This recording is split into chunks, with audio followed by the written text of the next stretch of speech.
Bonjour, bonjour tout le monde, on se retrouve aujourd'hui pour une nouvelle vidéo. Et oui, c'est le retour du Zentangle. Ça fait plus d'un mois qu'on n'a pas fait de Zentangle. Alors là, j'avais envie de vous en proposer un tout petit peu parce que ça fait du bien. Voilà, tout simplement. Voilà, tout simplement, j'avais envie d'en faire avec vous une petite séance de zénitude. Voilà, j'espère que vous allez bien. Moi, ça va très bien, il n'y a pas de souci. Merci à toutes les nouvelles personnes qui s'abonnent à ma chaîne. Vous êtes de plus en plus nombreux et je tiens à vous remercier parce que c'est vraiment super. Ben voilà. Donc, merci à vous beaucoup. Allez, c'est parti, on y va. On se met sur les mains. Voilà, on va faire une forme de, comment on appelle ça? De mandala, on va dire. Et on va commencer à combler les espaces. Voilà, hein. Vous voyez donc, pour ceux qui ne connaissent pas, il y a des zones avec des numéros et on va compléter avec des petits dessins. Voilà, voilà, c'est des travaux dirigés en fait, tout simplement. Et moi, je vous explique un petit peu comment on reproduit les dessins dans chaque espace. Voilà, donc aujourd'hui, on va commencer tout simplement par le numéro 1. Et c'est une forme que je trouve plutôt sympa à faire, que j'aime bien, et parce qu'elle est simple. Voilà, tout simplement.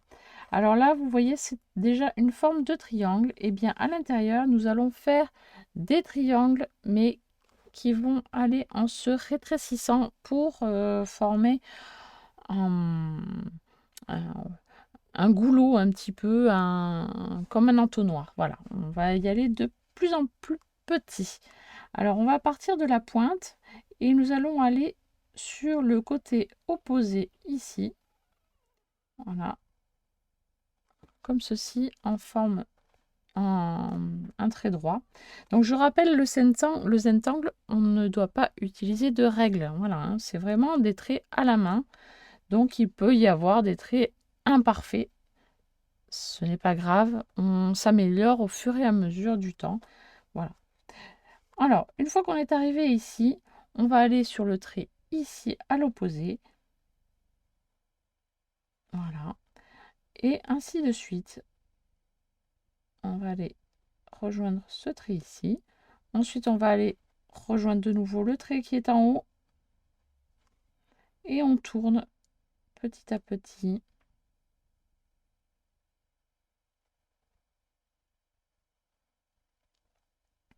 Jusqu'à avoir un tout petit triangle minuscule. Voilà.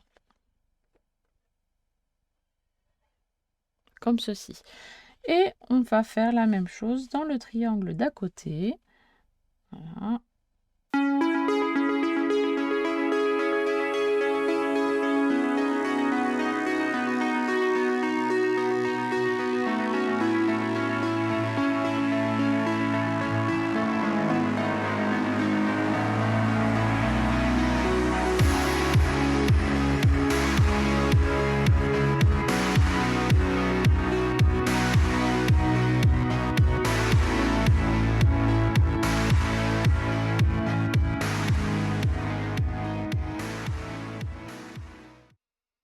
Voilà donc ce que ça donne pour ce premier schéma.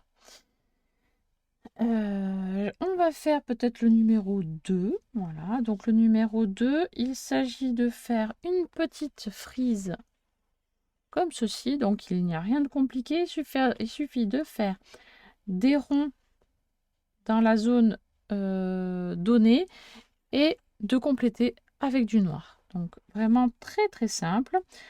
Donc il suffit, voilà, donc la zone numéro 2, moi c'est donc le cercle qu'il y a ici tout autour. Donc on fait des sortes de petits œufs. Voilà. Des ronds, des œufs, voilà. Hop. On essaye de rester assez régulier dans les espaces entre.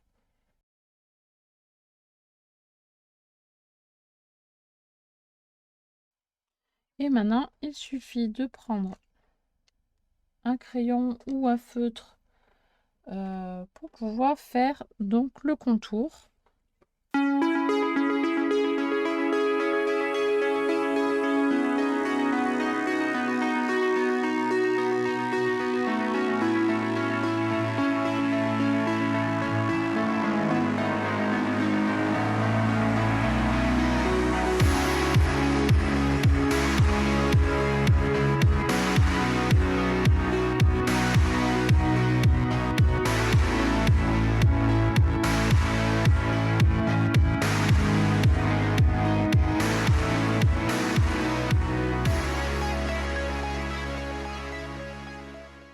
Et voilà notre deuxième petit dessin pour cette fois-ci. Le numéro 2 se répète également ici sur cet arc de cercle, pardon, et au niveau des petits angles, des petites oreilles là ici. Donc je vais pas refaire le même dessin avec vous ici maintenant, mais peut-être que je vais vous présenter le numéro 3 qui est assez simple également. Allez, c'est parti. Donc le numéro 3 est à ce niveau ici, et le numéro 3, donc c'est ce dessin là. Donc comment faire ce petit dessin? Eh bien, nous allons partir au niveau ici des angles pour faire donc la base. Donc on va déterminer, on va dire que le milieu est au niveau du chiffre ici, donc on va s'arrêter un petit peu avant. Voilà, donc on se fait des petits repères, on a le droit, hein.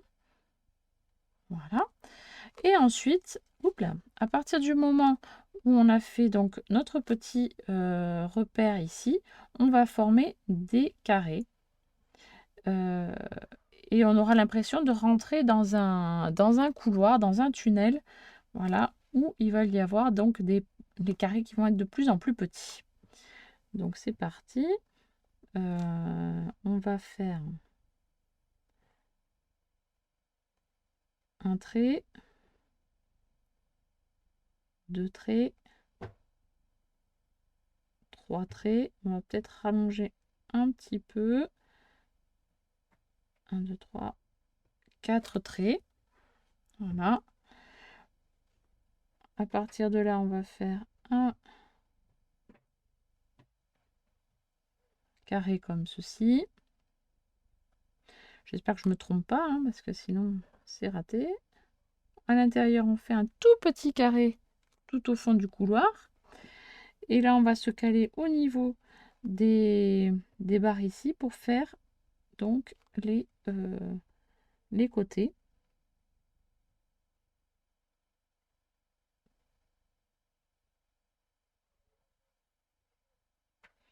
Donc c'est pas tout à fait ça en fait. Je me suis pas bien calée en fait, hein.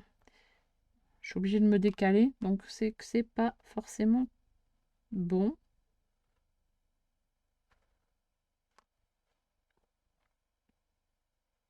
Parce que normalement, il ne faut pas se décaler. Voilà. Là, c'est OK. Mais ce côté-là est moins bon. Donc, on va essayer de changer de technique. On va essayer de...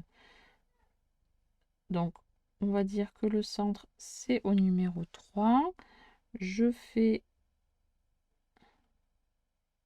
un carré autour. Et là, je fais... Voilà. Peut-être que ça va mieux marcher comme ça. On va essayer.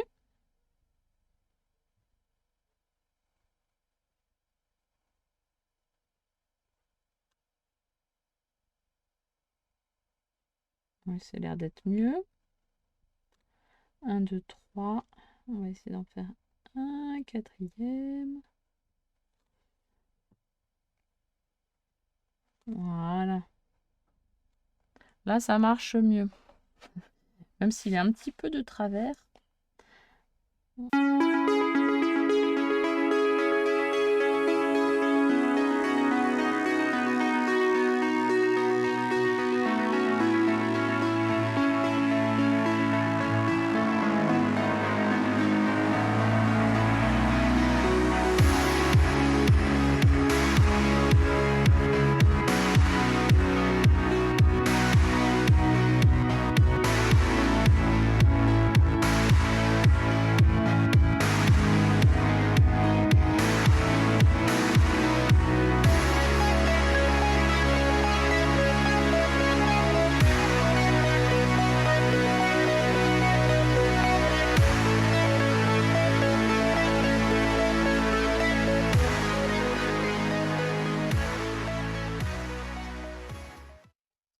voilà donc notre dernier dessin pour la journée. Je trouve que c'est plutôt pas mal, ça rend bien. Voilà. Je sais pas ce que vous en pensez, mais je trouve que ça fait plutôt sympa. Ces mouvements à l'intérieur, ça donne un effet plutôt sympa au niveau des yeux, c'est sympa. Voilà. Bah, du coup, n'hésitez pas à me dire ce que vous en pensez sur les commentaires, là, dans les commentaires. Et on continue la semaine prochaine bah, sur ce dessin-là. Et peut-être que je vous donnerai, si je peux vous donner la petite astuce, quand même, une petite astuce avec votre crayon. Voilà, avec un crayon à papier, on peut donner plus de profondeur à notre dessin. Alors, faut pas appuyer, il faut donner juste un effet d'ombre. Voilà, avec le crayon à papier, ce qui fait que notre regard va être attiré plus vers le centre à chaque fois. Par exemple, si je passe voilà, sur les murs des côtés et légèrement au niveau du sol, on va dire. On va dire que là, le damier, là, il y a deux parties, les murs et le sol. Et du coup, si on donne des petits coups de crayon, mais très très très légers, ça va donner de la profondeur au dessin. Voilà. Mais il faut être vraiment très très très léger sur son crayon. Et ça donne de la perspective.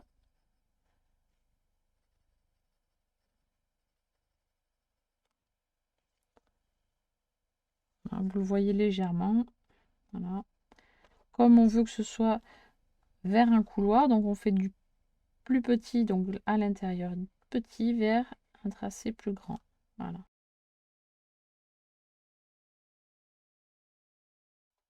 Voilà, je ne sais pas si vous le voyez bien à la caméra, mais ça accentue bien la perspective. Et je ne vais pas appuyer trop parce que sinon après ça n'a plus aucun intérêt, ça fera moins joli.